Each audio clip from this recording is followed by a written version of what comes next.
السلام عليكم ورحمة الله وبركاته. وحان حق المنطقة كتحسدين يا متخانا إهلكي وكجيريودي جان بول عبد نويل يودمان ذكر جبوتي وذكرناي متخانا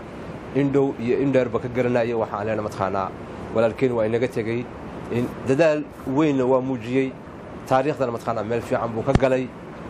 وحوي مركز إن لأوجاد متخانا دال كاس إنه نحقق كجوسن وحان متخانا ورجينا ولا لي سكال متخانا أورك كل جري أين متخانا قرتان إن هاوش سي وذكران كوج وجرونا متخانا كرسي قديسان لكن ينو نقول متخانا إن كرسي إن دب لقى متخانا لقى دودوني نقول نكي وجرو محلنا متخانا قديسة إن سياسة دو متخانا ويسعون دجالكنا وسعون يا مركب حوي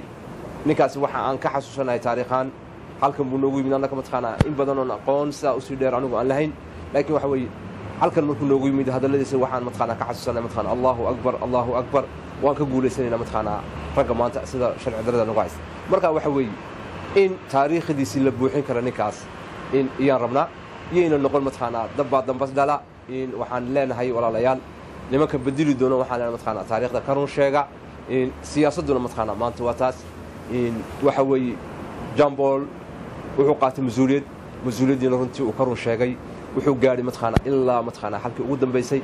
waxa aan mataqaana intii dambe oo dhan la soconay mataqaana isagoo xitaa jiifa buu mataqaana siyaasadda mataqaana ka fikiri jiray oo dadka la dhibaateynaya ka hadli jiray marka waxa weeye siyaasaddu waa taas inuu qofku mataqaana waxa uu sheegayo ka run sheego diintuna waxayna leedahay mataqaana ha oranina waxaana samayn karin innaku ha oranina dadka sameeya waxaad arkaysaa niman maanta badan oo waxa weeyaan odhanaya mataqaana in banaanbaxa hala tago asaas hala isku dhigo hala dhinto waxaan leenahay mataqaana horta wuxuu mataqaana waa in la sameeyo ha in la noqoto maanta tusaale aad u wanaagsan jambol noel abdi arinta u sameeyay in la noqoto tusaale nin kastoo maanta siyaasadda ku dhex jira amba mataqaana garab jooga amba mataqaana xiiseynaya waa inuu garto inuu mataqaana waxa uu leeyahay kan run sheego uu gaaro mataqaana isagu intuu ficilka oo dhan sameeya inuu sameeyo waxana weeyaan mataqaana waxa isagana mataqaana حسابتيسا iyo matqaana isaga ilaahay ba matqaana aan isku deynayna waxa weeyaan waxaan jecelahay halkan matqaana in aan ka sheego matqaana laba xadiis laga soo wariyay matqaana rasuulka kaleey salaatu wasalaam asxaabtu marba waxa jirta u yimaadeen matqaana niman baa u yimid matqaana asxaabtu kamid radiyallahu anhu waxay ku yiraahdeen heblaayo matqaana way salaad badan tahay wayna soom badan tahay laakiin jaarka ka nabad gelin wuxuu rasuulku ugu jawaabay kaleey salaatu wasalaam hiya fi النار gabadhaas naarta ku jirta hadduu qofku matqaana dadka jaarku ka nabad geli waayo naarta ku jira haddana maalin kale loo yimid waxa lagu matqaana heblaayo matqaana soonkeyga iyo cibaadadeeda iyo salaadkeygu aad buu yaray laakiin waxa ka nabad gala jaarka dadkana matqaana u adeegtaa hiya fi الجنة marka waxa weeyaan waxay ku tusaysaa matqaana janno iyo cadaab maaha oo kaliya matqaana ficilka aan sameynayno ilaahay ba matqaana qofka jannada iyo cadaabta u haya in waxa xadiiskii kale ahaa matqaana gabadhii matqaana xunayd ee jidhkeyga ka matqaana ka matqaana ka baamushiraysa jidhkeyga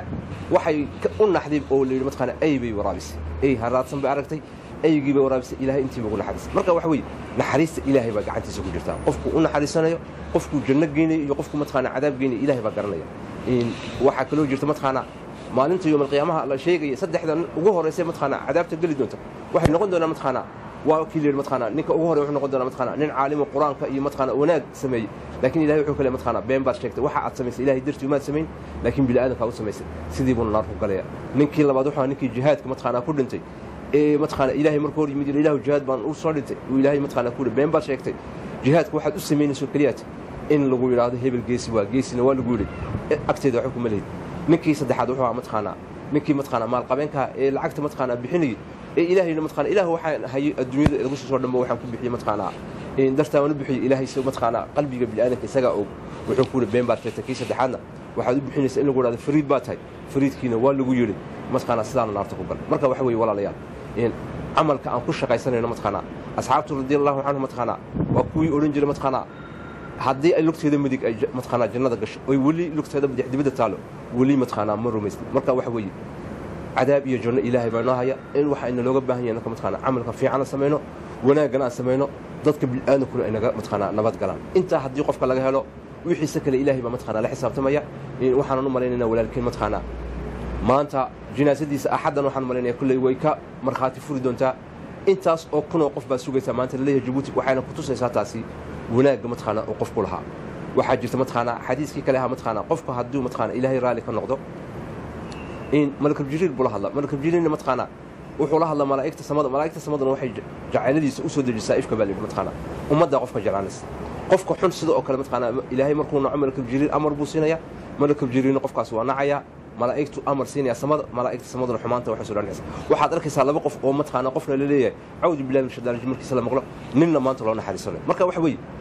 ma garan kartid adigu mataqaana qofka bini'aadanka waxna kama sheegi karno inaku qofka qalbigiisa ilaahay baa og waxa weeye laakiin waxaan inaku daahirkaan arkayna iyaan wax ka sheegaynaa ninkaasi maanta waxa weeye waxaan ka arkaynaa oon mataqaana ka markhaati furaynaa wanaag badan maanta inuu dadka u geysay dadkuna maanta dhammaantood ay u wada geeraysan yihiin waxa aan leenahay mataqaana war walaalahayow inteena maanta ifka joogta wakhtigan ha ka ror sheegno ilaahay amarkiisana aan buuxino wassalaamu calaykum waraxmatullaahi wabarakaatu